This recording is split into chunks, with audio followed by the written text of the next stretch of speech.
So now I'm going to go into the next batch here. Now some of these were bought before all those other ones I just showed. So I'm going to go in alphabetical order here because that's the easier thing to do. You can already see a couple of these, can't you? Alright,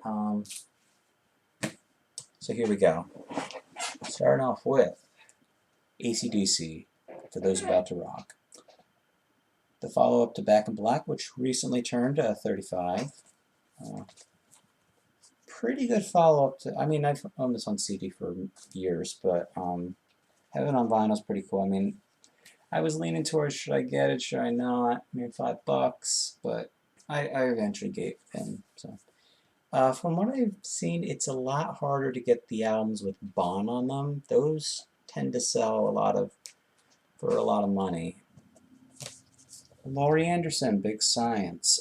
This is an album that I was lent by my college radio station, the station manager, general manager there, and she said, "You like Yoko Ono, right?" "Yeah." And then she hands me this to me, like a reissue of it, and she says, "Do you know who she is?" And I say, "She's Lou Reed's wife." "Yes," but you know, you may like it. So I listen. I hung on to it for a while. This was like she lent me the CD. I think at the beginning of my second semester in junior year, and I haven't given it back. I mean, I meant to give it back. I could send it back now because now I have the vinyl. But I listened to it once. I remember yeah, once, and I liked it. So I thought, well, there's the vinyl. You know, I could send back the CD. So I mean, amongst a bunch of others, I borrowed Death Magnetic from of Metallica and the Stooges, The Weirdness. Yeah, those can all go back, but it's been years. So I mean, I'm gonna send them back somehow, or we can just cut this. So yeah, Laurie Anderson's first album. Good album. Good album. Very experimental. Very. One of these songs, when I first heard this album, was very, very familiar, and it's because it was used in a car commercial. Oh Superman. I found this. Badfinger, Magic Christian Music. This is the first album released under the Badfinger name. Before that, they were called the Ivies. Now, for those of you unaware of this album, this is the soundtrack to a movie called The Magic Christian, which starred Ringo Starr and Pete Sellers. And they tapped a band, the Ivies, who were signed to Apple Records, to do the soundtrack. And I guess the idea was to take half or a couple of tracks from their first album, Maybe Tomorrow, remix them a little bit, and then add about 7 new songs with that, and then you get a 14-track album. So half of it's previously released, half of it's new stuff. One of those new songs, Come and Get It, which was written by Paul McCartney. This is I mean, it's weird to listen to. I mean, I've had the CD for years, but when you listen to this, it's weird listening at that. If you're listening to all the Badfinger albums and like a marathon, if I'm the only one that does it, then I wouldn't be surprised.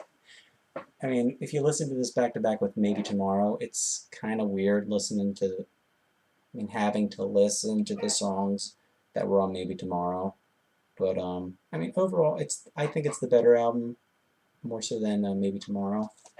But yeah, and this record was very, very dirty when I looked at it. It did not have a sleeve, and I just looked at it and I thought, you know what?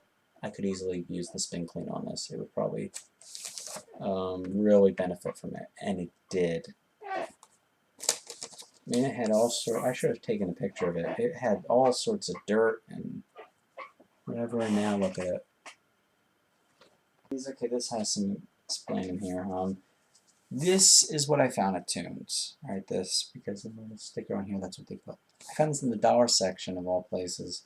And I was a bit surprised. Then I looked at it and I thought, okay, well the record's not that in great condition. I mean, it's sort of fallen off here. And then I look in there, and it's got the $1 billion bill there, and the record sounds somewhat better than my previous copy, which I found at a churchyard sale. So I mixed and I swapped the vinyl and the dollar bill, or the $1 billion bill, because it didn't come with this one. So now I made this one have all the bells and whistles. So yeah, I'm not unfolding it. The reason why I got it again because it's $1, and two, the other copy that I had, it had a lot of surface noise for Hello Hooray and Unfinished Suite and some of the songs at the end of the album. So yeah, well, I thought, well, when I see a copy of it, I'll buy it, depending on the price. There's a $1 copy, fine by me. So there's that. Elton John, Caribou. I have not heard this. I have not played it. Why? Because the record's cracked. Yeah, I didn't notice it. I mean, it was one of those sales where my mom and I were just driving around, and we saw, ooh, record sale. We went up there, and I was looking at all the records, and they said they're 25 cents each. Score. Not knowing that this one was broken, I just looked at it and I thought, yeah, it looks pretty great, but I'm not going to even bother showing the vinyl because it's an eyesore. Yeah, luckily, I think I was going to, yeah, I know I was going to put this on eBay, but then I thought, you know, I'm going to keep it for myself for a while. Thank goodness I did not put it up on there because I think they charge you when you take things down. So, yeah, I'm stuck with this. Paul McCartney, Tug of War. This is a German pressing of the album. This is not a shrink wrap. This is something else that the seller had. I got this at from one of the sellers outside with the tents and pavilions at the flea market that I was talking about. And looked through the records, and I picked this and Double Fantasy by John Lennon and Yoko Ono. And that was for resale because I already have a copy. He was selling this for $4. He was selling John and Yoko for $5. So I said, would you do $5? And then he looked at them and he said, how about $6? Score. This album is going to be reissued in October, and much to my disappointment, the album's going to be remixed. They're offering a remix with the standard edition, or as they call it, the deluxe edition. I don't know how to feel about that. And then to get the original mix, you got to get the whole big box set, which is, you know, $50-$90, which is just, I hate when they do that. Really do. Alright, next up, Montrose. Paper Money. This is their second album and their last with Sammy Hagar. For years and years I've been listening to the first Montrose album, which is pretty essential. Hard rock album. I think every person who loves hard rock should have that first Montrose album. Never got around to getting the second one. Is it any good? Yeah, it's good. It's got the Fire. A couple good songs on here. There's an interesting cover of the Stones song Connection. They like totally give their own take on it, which is kind of interesting. But compared to their first album, it pales in comparison, but it's still a good album. And I know that after this, Montrose did make 2 more albums, and then they broke up, and then they came back with another album with a completely different lineup. And then, yeah, so there's that. Good album. Good album. Just found out where I found the Badfinger record. Not the Hoople, Brain Capers. Bought this on iTunes, so again, like Surrealist Pillow, it's one of those things where, hey, I got a hard copy. And really an actual hard copy.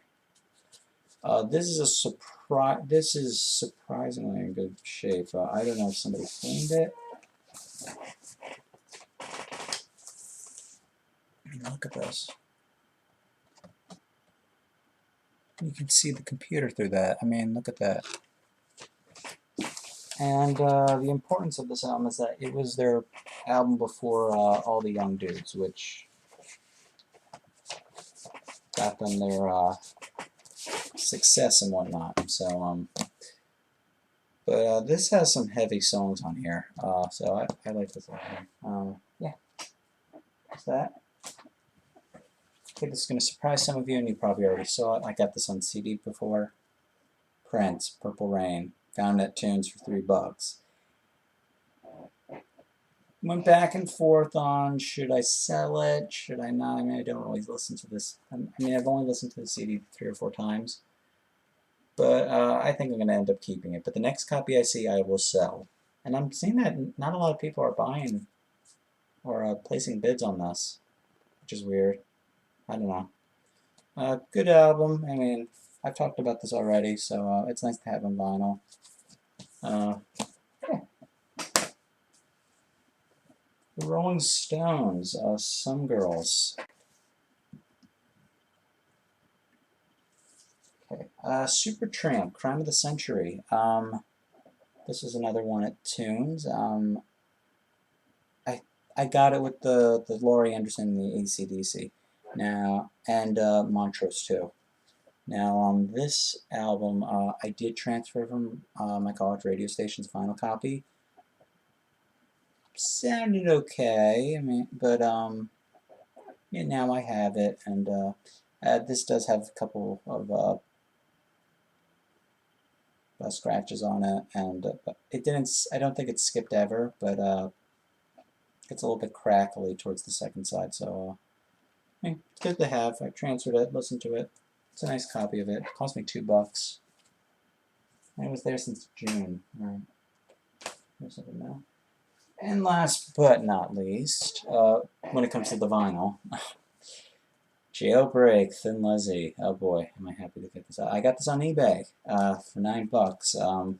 It was a buy it now deal, so I didn't want to wait, so I went right ahead.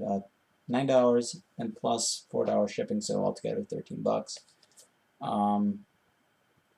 Yeah, this is my favorite Thin Lizzy album, and it's their most popular. So, but still, I mean, it's their most consistent studio album. But that doesn't mean that the other Thin Lizzy albums suck. Oh no, no, no, no, no, no. No, I've got all their. I consider their big five out. I think they have a pretty consistent discography, and yes, that includes the first 3 albums. I mean, this, Johnny the Fox, Bad Reputation, if you want to add a live album, Live and Dangerous, and then Black Rose, wonderful, 5-piece series. Chinatown, Renegade, Thunder and Lightning are all great records as well, but, I mean, that's when Lizzy were on fire in the 1970s, I think you have to admit, so, and Fighting's good too. I mean, all the Thin Lizzy albums are pretty good. I mean, my least favorite would be Shades of Blue Orphanage, only because it lacks the material, and the reason why, according to the guys in the band, they were just thrown into the recording studio, and they were forced to make an album in like 6 weeks. So that explains a lot. So yeah, happy to have this. All right, I have 2 CDs here, and I do have some digital. I don't know if I mentioned. I think I may have mentioned it in one of my last videos, that I did get. The one good thing from Prime Day that I did get was Kate Bush's The Dreaming. Now I got the digital file of it from Amazon MP3 store, and the Prime deal the deal they were having for Prime Day for that was, if you use this code, you'll get, I think, like $5 off, or you get like $5.99 off, and then they showed all these $5.99 albums. So or it was $4.99. No, rounded to $5. And I used the code, and then I think it's gonna process once I purchase it, and I realize, nope, didn't go through. So I talked with Amazon support. They're nice enough to help me out. I'm really impressed here. They said that the time on the coupon had expired. However, they were nice to me, and the guy who helped me out let me have $5 off of it. Now, it did take a while for the files to process, so I could download them. I think it took about a couple of hours, but in the end, I got the album for $3.99, so that's a pretty good deal to me. So the one good thing that came out of Prime Day was me getting an album by Kate Bush. In terms of CDs here, Tom Waits, the The Heart of Saturday Night. Been meaning to get some more Tom Waits. Alright, and this was at one of the, I was very surprised to find this, at one of the pavilions or tents they had over at the flea market. And they were selling a bunch of CDs there. A lot of good titles, but a bunch of them I already had. I didn't have this one though. And then I was told that the CDs are all $2. Cool. King Crimson, Thrack. This is their studio album from, what, 1995? I heard a lot of bad things about this album before. I don't think it's a bad album. I think it's good. I think there's a lot of filler on here.